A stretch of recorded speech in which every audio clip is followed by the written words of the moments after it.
Gotcha.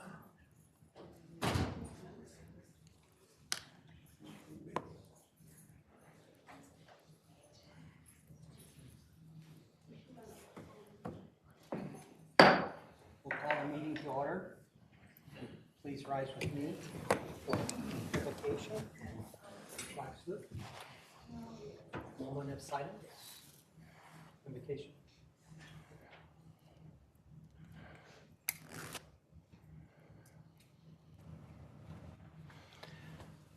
I pledge allegiance To the flag of the United States of America and to the republic for which it stands, one nation, under God, indivisible, with liberty and justice for all.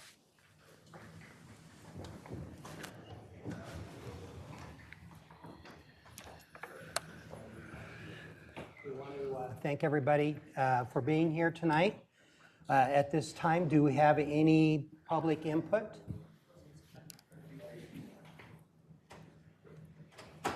Okay, seeing no public input, we will go to roll call.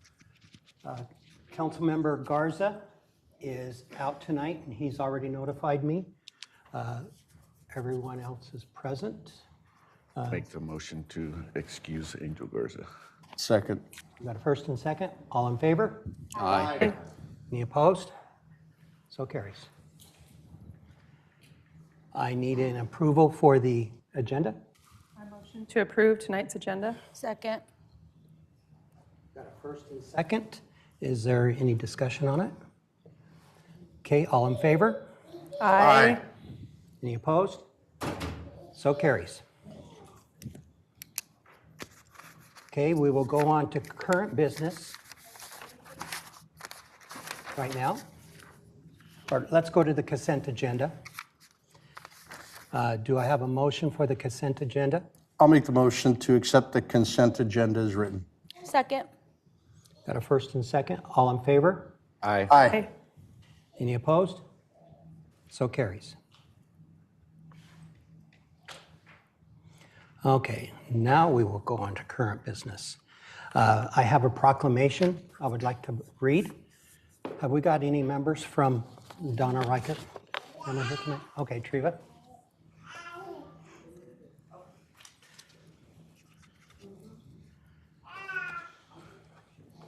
Okay, just right there will be fine. I'll go ahead and read it from here.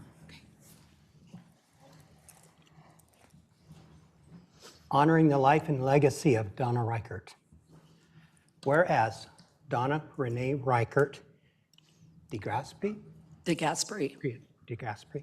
was born on October 15th, 1940 in Allegheny County, Pittsburgh, Pennsylvania, to Adam and Helen DeGasperi, and was raised in the close-knit Italian Catholic neighborhood of Beachview, where she developed her long life love of family, faith, community, and music. And whereas, inspired by her father, a professional bass and tuba musician whom performed throughout the Pittsburgh area, and with distinguished ensembles, Donna began playing the cello, piano, and singing at an early age, discovering a passion that would shape her life and lives of countless others.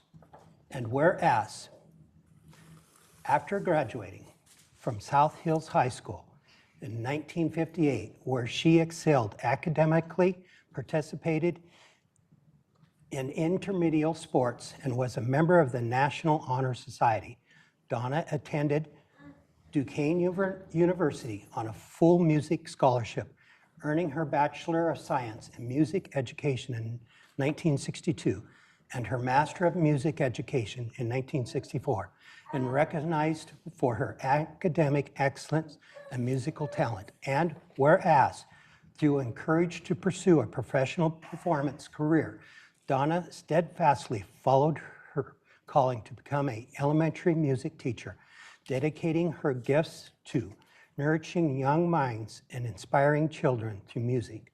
And whereas throughout the 1960s, she taught music in Pennsylvania, Washington, D.C., Maryland, and Rhode Island before embarking on a European tour in 1972, where she led a children's orchestra and met the love of her life, Robert Reichert, whom she married on August 15th, 1972, becoming a 53-year marriage centered on love, music, faith, and community.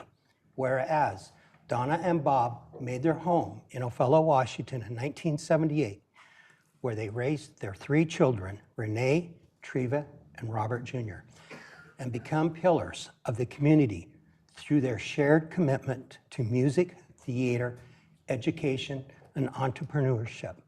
And whereas Donna co-founded D&B Music Studios, taught piano, strings, and voice lessons, participated actively in the Othello Choral Orchestra Society, now Othello Choral Society, directed children's choirs, performed in Christmas cantatas for decades, and graced the stage in numerous productions, including performances at the local Reichert Show House, where she was affectionately known as the Ticket Lady, greeting every guest with warmth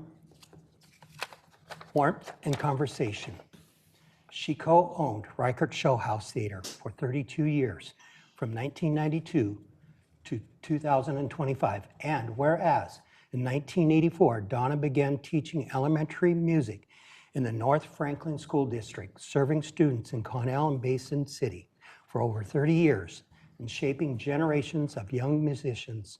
And in 2001, was honored as Educator of the Year, an award that reflected her passion, excellence, and profound impact on her students and colleagues.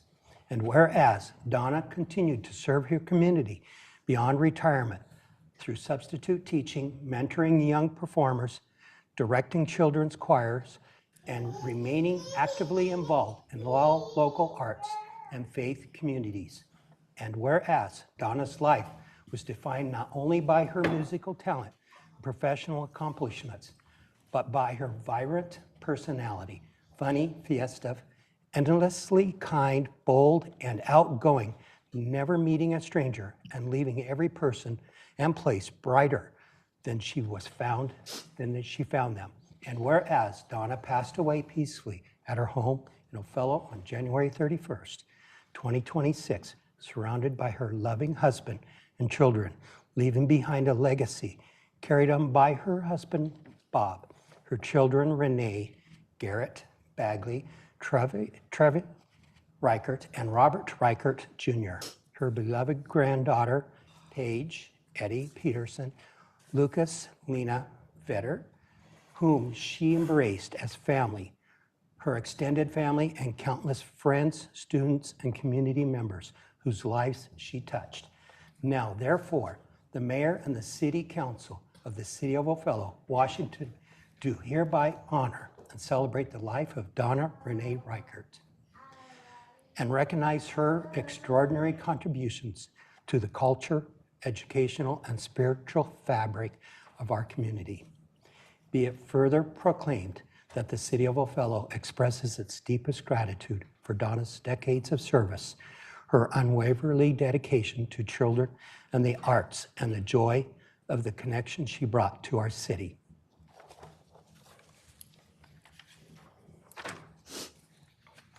Thank you so Thank you much. very much. Few words. This is such an honor.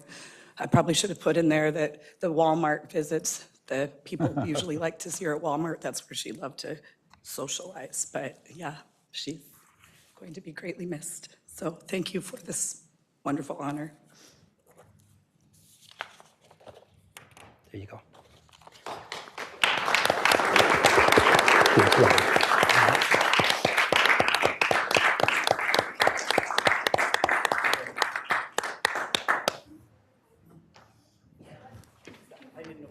Okay.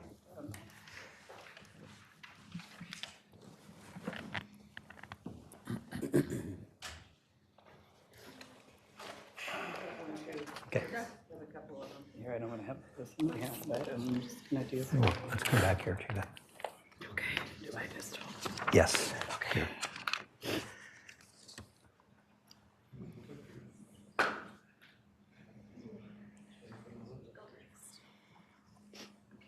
Thank you. Thank you.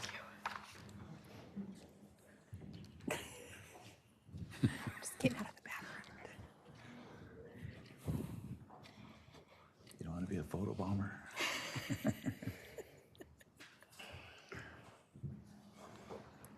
It's always nice to start the meeting off that way.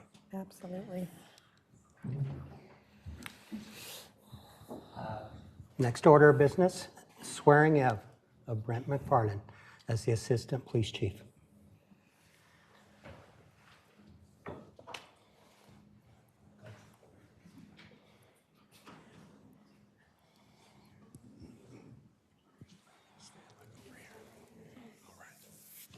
So we're going to start with the swearing in, the oath of office, followed by a few words by the Chief of Police and Assistant Brent McFarland.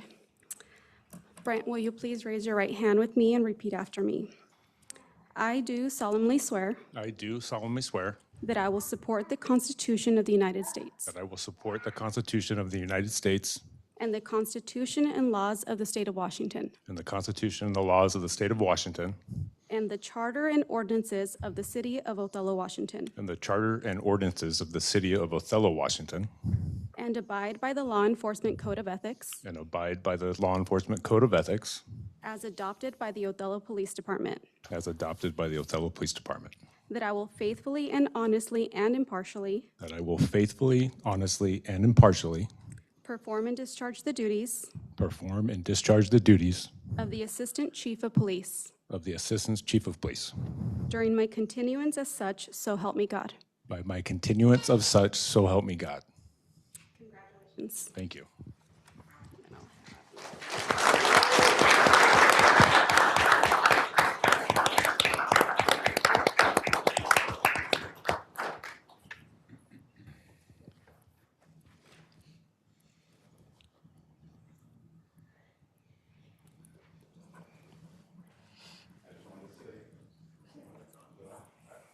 To say a few words. First off, Brent, I just want to tell you that it's been an absolute pleasure working alongside of you these last 12 years, and I'm very excited to see how your career takes off here with the Othello Police Department. I'm going to read Assistant Chief McFarland's bio, and then he'll be pinned. Assistant Chief Brent McFarland was raised in Anacortes, Washington, and attended Eastern Washington University. There, he earned his bachelor's degree in criminal justice. He began his career in public service with the Washington State Department of Corrections, dedicating 7 years of his profession before joining the Umatilla Tribal Police Department. In 2014, he joined the Othello Police Department, where he has faithfully served this community ever since.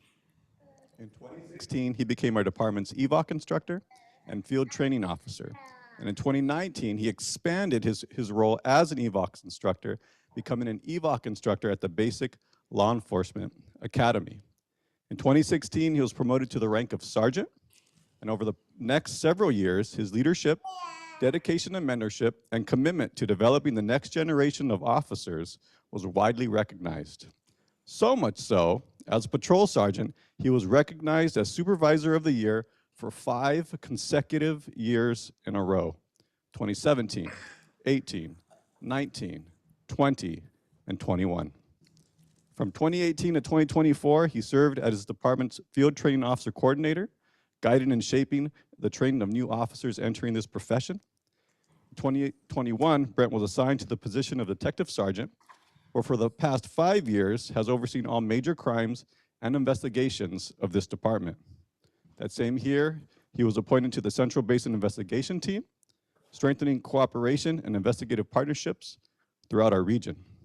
In 2023, he was duly sworn with special deputation through the United States Marshal Service and the Federal Bureau of Investigation. In this capacity, he serves as a part-time task force officer with the FBI Child Exploitation Bureau and Human Trafficking Task Force, supporting critical efforts to protect the most vulnerable in our society. 26, Brent McFarland accepted the position as Assistant Chief of Othello Police Department, and today he has the honor of having his badge pinned on by his fiancée, Lauren.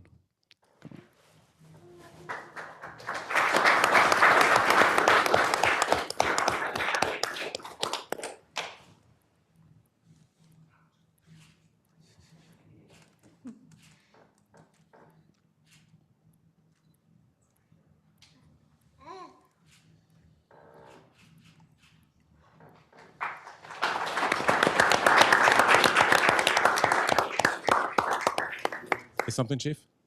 That was the nicest he's ever talked about me in 13 years. No, I'm kidding. I just would like to give thanks. It's all going to be about thanks. I'd like to start by thanking my Lord and Savior, Jesus Christ, because without him, none of this would be possible. As Chief read my bio, it's a really good reminder for me that I've been incredibly blessed to work here in Othello. I've had so many opportunities and so many blessings here that I firmly believe I wouldn't have gotten anywhere else. And I really believe it's all been a part of God's plan, me being here in Othello. So I feel like I'm right where I need to be. I'd like to thank my teammates, former teammates, family, friends, everybody that's here for me.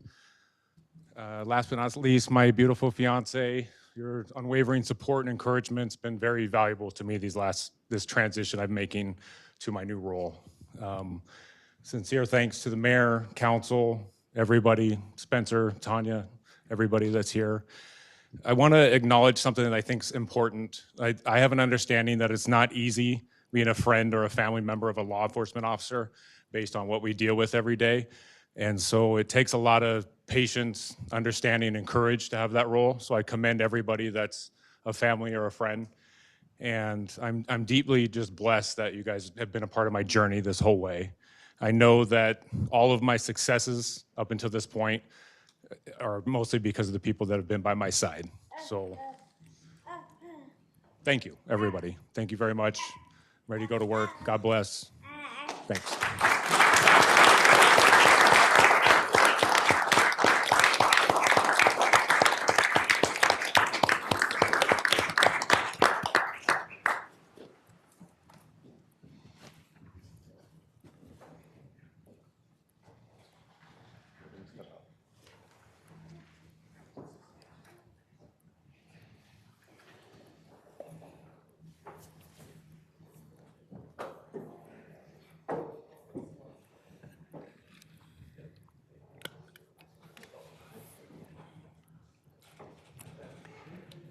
Okay, from here, we will go to unfinished business. Is there any unfinished business to bring up tonight?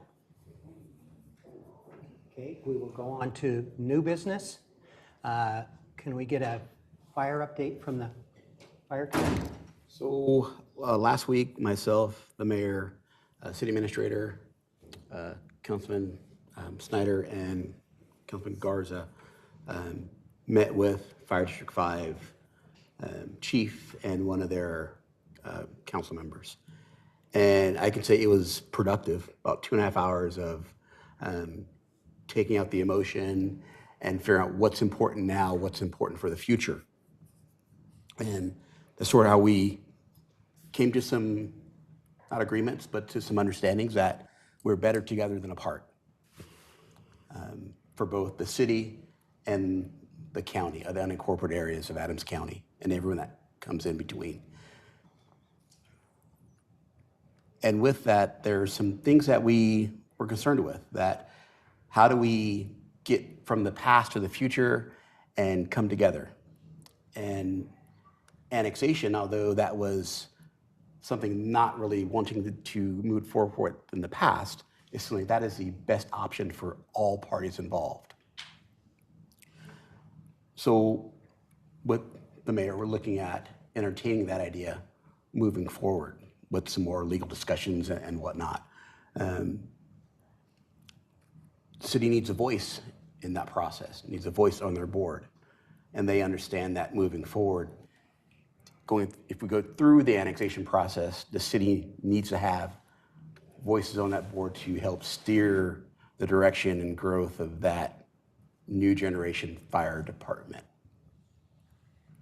Short term, we're looking, okay, how do we get from here to there for that next 12-month or so process? And there's some dollar numbers that are out there that need to come through a contract.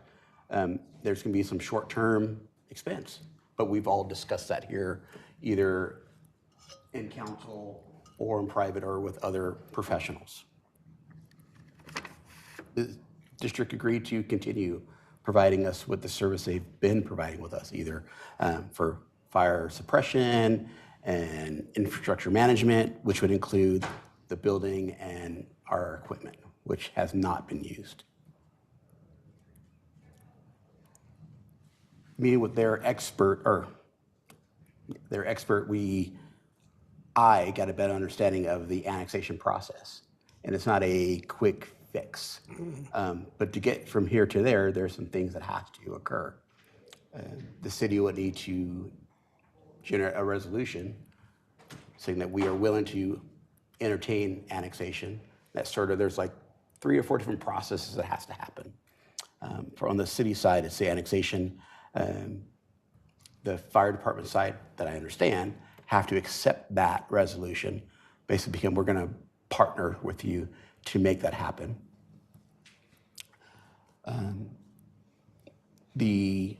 Initially, the fire district agreed to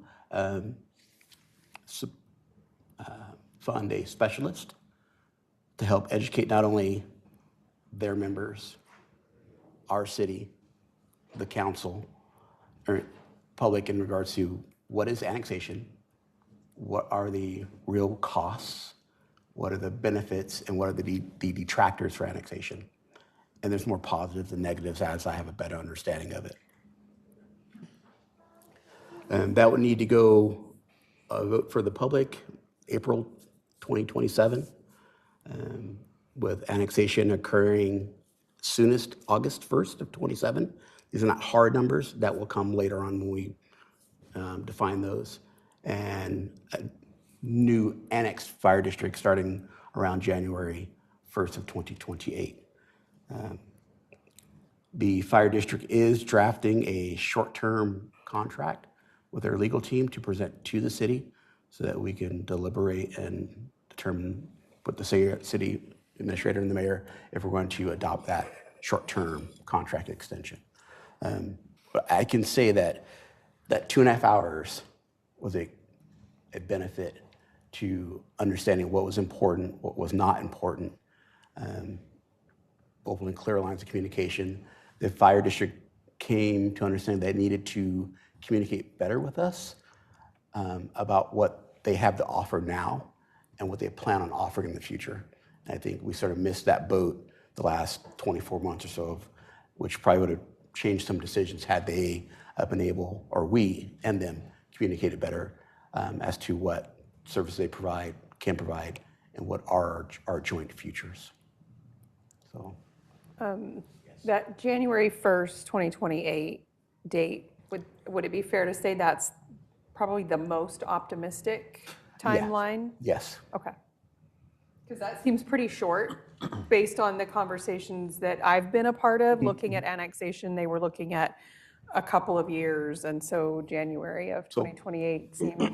Big pushes of that was really the community outreach to really educate the public as this is what it's going to cost, and this is how we offset those costs. And those numbers will come with like some future documents that need to be generated. We get hard numbers that we can present to the public. So, does that include a time frame to get a city voice onto like restructuring the fire council? that's all part of the. That's part of that time frame. Yeah. Okay. There's not an answer I could give you. Right, but that's part of that time frame. That wouldn't be in addition that would push it out. Okay. Good. But bigger things we'd like to say is us having a voice on that future fire district, because we have a duty to represent the citizens and the dollars that they are going to be providing. Councilman Barnes, you and Councilman Spohr and Snyder, too many marks. Did I mention it was time changed? Sorry about that. Councilman Snyder and Councilman Garza spent the most amount of time through this whole process.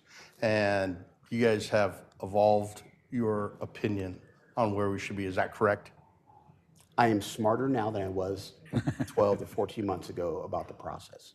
And I just want to be completely clear, based on that experience, what you know, understand, what you've gone through up to this point, your recommendation is that we, the city, should consider annexation as the best path for our future fire needs. For the city and the unincorporated area of Adams County served by the fire district, yes.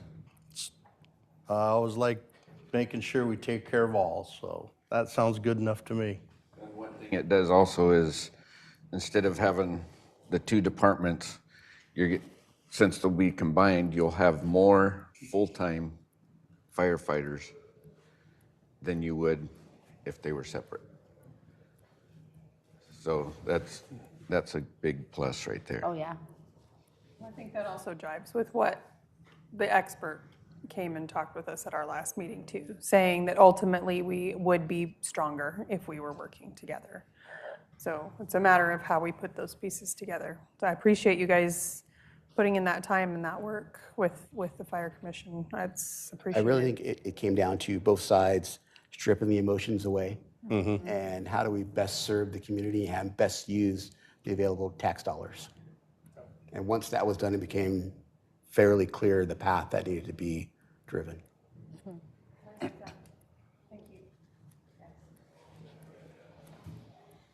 Okay?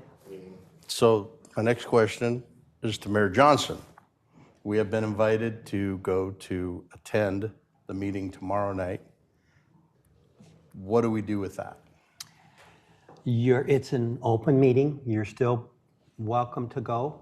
There'll probably be no discussion of what we got going here tonight. So we won't be presenting anything to them? No, actually, the next presentation will be by the Adams County Fire District 5 Fire Chief, Tom Salisbury. He will be making a presentation to us on the next council meeting on the 23rd. Okay. Perfect. So they will be probably discussing exactly what Council Member Barnes was talking about tonight to their own commissioners tomorrow night.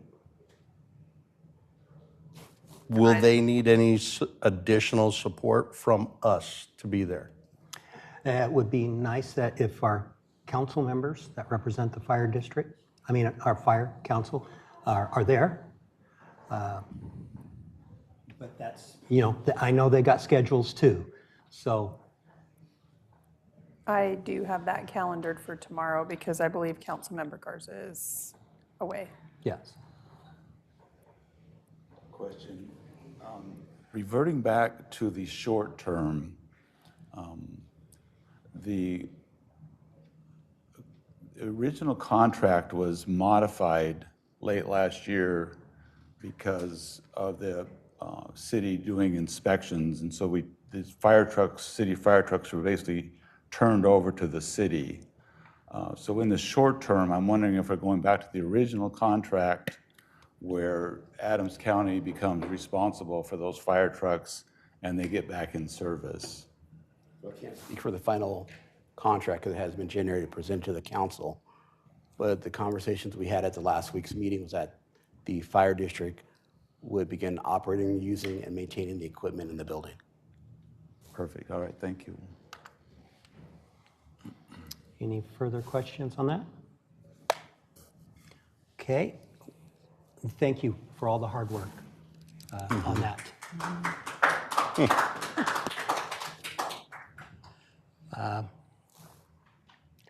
Next thing is IT.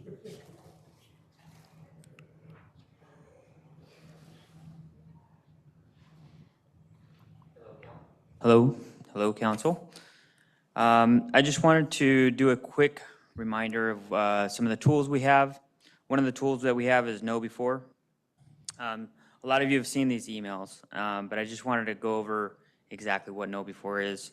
So to start off, I just want to start with some statistics. 25% of the attacks on small cities come from phishing. So that's a quarter of the attacks that come, ransomware or any of the attacks come through phishing. So a phishing email is an email that's looking for you to click on it. It's looking for you to click on it, install something, or you log in and it steals your credentials.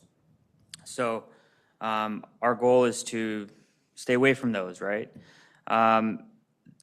It's really hard because especially now with AI, it's becoming a lot more prevalent. It knows when you open the email, when you click on an email, and it knows exactly how to get to you because of the AI that's behind it, right? And so each one of us has an AI attack profile. All that to be said, the trainings that we're sending out explain all this in detail, right? And so that's what a lot of these trainings are. I try to keep the trainings, 5 to 15 minutes tops. So they're not very, very long. But the first thing we do is we send out trainings that are, we do about once or twice a year. We'll send out a training, and then they're based on what the new attack vector looks like. Normally, if there's not one has a modern attack vector, we look for something that people need. The second thing to that is we send out fake emails. So you might see some fake emails come through. I've tried to make the trainings very specific. It has my phone number on it, so you guys can directly get a hold of me to see if that email is real. So you know that the trainings are real. Those trainings need to be done. They're a requirement to have a city email. So if you have any questions on those, this is just a reminder to make sure to do those. And don't click on the fake emails. If you see a fake email, there's a way to report phishing. If you open up the Outlook mail client, you can click and report phishing on that. If you need any help with that, you can let me know. Our goal is to make sure our staff is aware, is trained, and that reduces our risk greatly, and it reduces liability. So a lot of times I get the answer, I'm just not going to click on anything. And there's some of our staff that does that. And that's not acceptable. We have to make sure that you're taking the training, that you understand the risk that you're taking when you click on an email. And if you have any questions, you can let me know. Does anybody have any questions right now? Yep, just talk to me whenever you need anything. Thanks. I encourage all the council members to go through that. It's actually not that long. It's fairly quick. And it's very vital. And it continues to send you phishing emails. So it keeps you on your toes constantly. And it will give you a report card also to tell you how you're doing at the end. I assume if we're delinquent on that, you're going to let us know, right? Yes. Okay.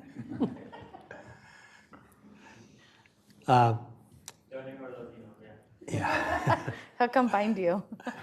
I'm pretty sure all of mine are done. But... Okay. And also in new business, last week, I had the honor of traveling back to Washington, D.C. with Sarah Monomer, our grants writer, Chris Fax from the Othello Port District, and Kyle from the Adams County Development Council. Does he happen to be online? He was going to try to get on. He is. Do you want me to give him speaking? Yes. It was a very productive, fast meeting day on Tuesday, and it happened to be the same day as President Trump's State of the Union address. So it was security was high, a lot of people around, but we got our business done. Meeting with our local senators and representatives on the federal level. We went there to make our request and continue our journey on our ASR project, and also the roundabout that we wish to place out on the corner of Reynolds and Highway 26. And it's very, very promising. A lot of interest in those projects. I will give Chris and Kyle an opportunity to speak on that right now if they would like to. Kyle? Sure. Yeah. Thank you, Ken. Thank you, City, for inviting me along. Sorry I could not be there tonight. I don't want to share whatever I picked up on the airplane with the rest of you in that room. Hopefully, distance yourself from Ken and Chris if they're sick. Truthfully, this was the first time I've been to DC with the city specifically. I always go with the county, but this was the first time I was invited to go with the city and advocate on the behalf of Othello and all of Adams County. Just seriously, props to Ken, props to Chris and Sarah. You guys were prepared. The consultant, John, is obviously amazing. He lined up the right meetings for us. The meetings were efficient. We were prepared. And you could tell being in the room with those folks, it resonated with them when we brought a group. So having ECDev with the port, with the city, in support with the county, it carries a lot more water, pun intended a little bit on that statement. But it really, the feedback from all the folks we met with was that showing up in a group like that makes these projects have a little more, belief in them, and it puts us higher on the priority list. So I really appreciate the opportunity just to be with you guys on that one. Thank you very much, Kyle. Thanks for having me, Ken. I appreciate you guys. Yes. Yes. Chris, do you Yeah, just kind of reiterate what Kyle said. come up? You want to come up to the microphone? I have a pretty loud voice. I don't know. Okay, thank you. Yeah, just second what Kyle said. We do appreciate the city letting us come along, and my first trip back there, and I think it needs to be an annual trip like that. It was good to be in the room with those people that we were able to meet with. You can send them emails all the time, make phone calls, text messages, whatever, but to sit there and shake their hand and hand out a business card, have a bottle of water, a cup of coffee with them, I think it made all the difference in the world. And they all kind of said, like what Kyle said, just to be a unified front. Adams County is Othello, Adams County, the port, we're all part of this big picture. So try to grow, everything. So again, yeah, Ken did a great job. Kyle was amazing with his information. John Colton, the lobbyist, he did wonderful too. So yeah, I think that's about all I had too. But yeah, thank you again, Kyle, Eric, and Ken. Thank you. Is there any other new business to bring in front of the council tonight? Anything we need to do with Sandhill Crane Festival coming up? Not on our part right now. Public Works is working on a few things for us. I know we had a request for possibly camping in the park or using the parking lot for some campers. We're checking into that further. You haven't heard anything on that one yet? Okay. But I think that could be a administrator decision when we looked it up under the code for that. But They did otherwise, not have any additional requests from us at Yeah. our last meeting. Okay. They are meeting again Thursday of this week. I think the cranes are cooperating. I've heard a few. Let's hope. yes. I know city staff has had a few people come in here already wondering where they're at, so. Any other new business? I just wanted to take the opportunity to bring up something that was in reports, and that is the rental license report, because that program has been in existence now for 5 years. At the time when it was done, both Councilman Carmona and I were both on the Planning Commission, and the goal of doing this was to make rentals safer in Othello. And I'm incredibly pleased at the results that building and planning has accomplished with this program. This report is fantastic, and it's making a lot of people a lot safer in Othello than they were 5 years ago. That's a huge success.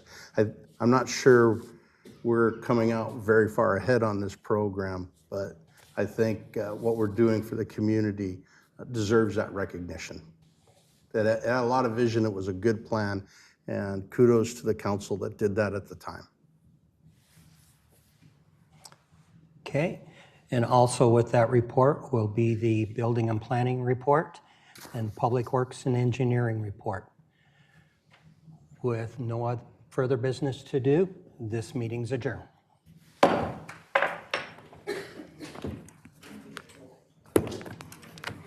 All right, I get to go to a dental meeting now, tomorrow. Yay.